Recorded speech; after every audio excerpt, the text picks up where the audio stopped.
Marshall McLuhan, the Canadian, I think, cultural analyst and philosopher, coined the famous phrase, the medium is the message. I think coined to explain that if mass media is controlled by a few individuals, the messaging you'll receive is likely the agenda of those few individuals. We all know that MSNBC, CNN, the BBC ultimately represent a handful of views when it comes to global imperialism, the power of the state, partnerships between commerce and deep state bureaucracies that amount to the nullification of democracy as we understand it.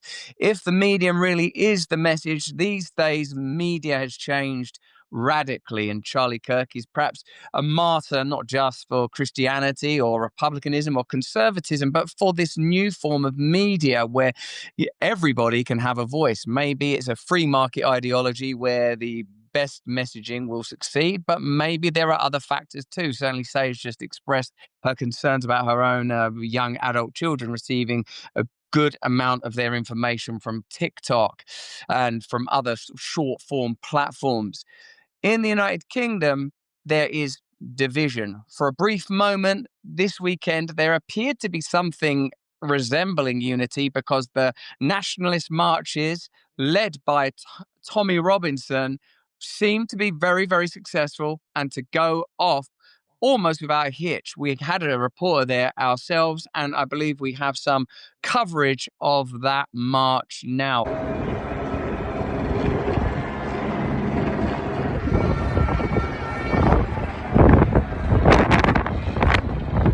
It was a very well attended march. My friend Joe went and he said that it was jubilant in the main. There was some solemnity and there was a celebration and honoring of Charlie Kirk was part of it.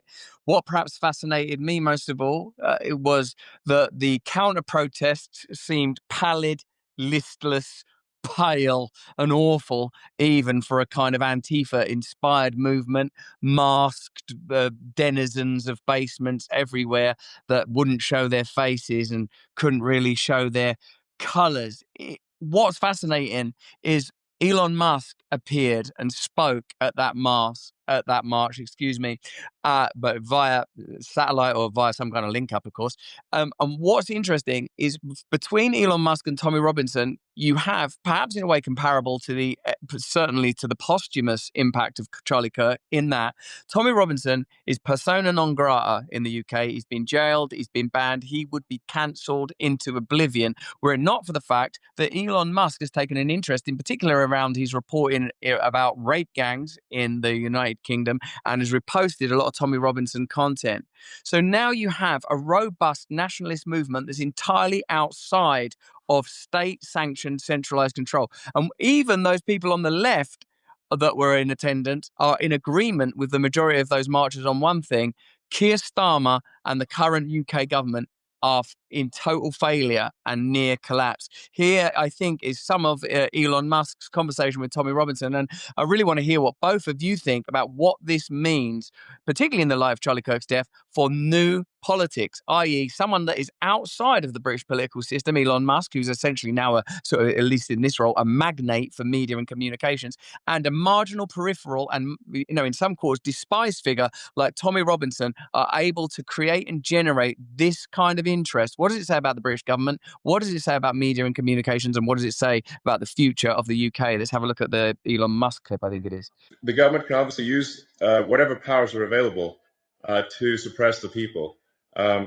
And so I really think there's got to be a change of government in Britain. And you can't, we don't have another 4 years or whatever the next election is. It's too long.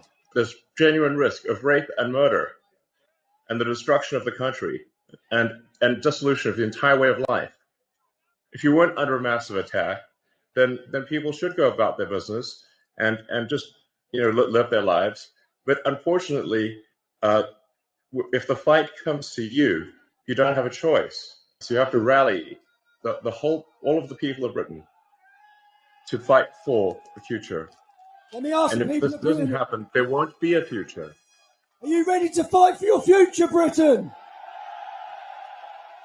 Fight for your future. Do it. Go. Will we be gagged any longer, Britain? Well, there you go. A bit of jingoism and excitement there. And Elon Musk doing his excited persona, which is always brings some very particular feelings to the forefront for me. God love him, that glorious and magnificent nerd. Dave, what do you think about that movement? And do you see that turning into real political collateral? And what do you think it indicates about the UK, mate? Well, Russell, you asked three questions right when you threw into that. I had to write them all down because you say a lot of things per sentence. So first, as for the British government is completely screwed. Keir Starmer, I don't know. Look, I know I'm in my own bubble, as we all are. I don't know anyone that supports the guy. You're right. Now the left is turning on him too. He's been just like a middle management nothing that for the most part, people can fully see through. He also had a lot to do with the hiding of the Pakistani rape gang. So he's on his way out one way or another. He's either not radical enough for the left, or he's just too transparently nothing for the right. So he's done. The media portion we discuss all the time. I mean, I think this again represents to see Elon showing up with Tommy Robinson, who you're right, has been kicked out of every mainstream institution in your country. Piers Morgan won't even have him on his show. You know, I had Tommy on my show in 2016. We were supposed to have him on yesterday, but subsequently, because there was such that was such a huge event, he had to postpone because he's doing a lot of media now. But like, this is a guy who, he's not racist. He's fighting for his country. I don't know all of his political beliefs, but there's just simply no reason to think that he wants anything much more grand than Britain for British people to have some values that were consistent with what your country had for quite literally thousands of years. I don't think there's a racial component to that per se, but sometimes there's different cultures are different, and let's just leave that there. And then the final question that you asked was about the future of the UK.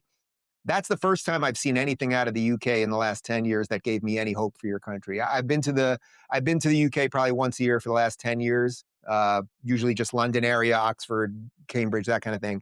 And every single time it seems worse, but not only does it seem worse, it seems like the hope is gone. And Carl Benjamin, who you guys might know, he goes by the name of Sargon of Akkad on YouTube, or he used to go by that when he became real famous, but now Carl Benjamin. He tweeted out something like a year ago that I thought was really interesting. He's like, you know, if you walk around London, you don't see any real Brits anymore. You see a lot of Islamists and whatever. He said, if you want to find real Brits, they're all in the pub at 11 a.m. And it's like, well, that is a problem on multiple levels. You don't see the people you're supposed to see on the street, and the people who might defend your country are actually getting drunk because they know the party's over. So the fact that there were some estimates of about 2 million people out there is an unbelievably inspiring sign. And having Elon involved, which we know how integral he was to getting Trump reelected, like maybe there is a little hope across the pond.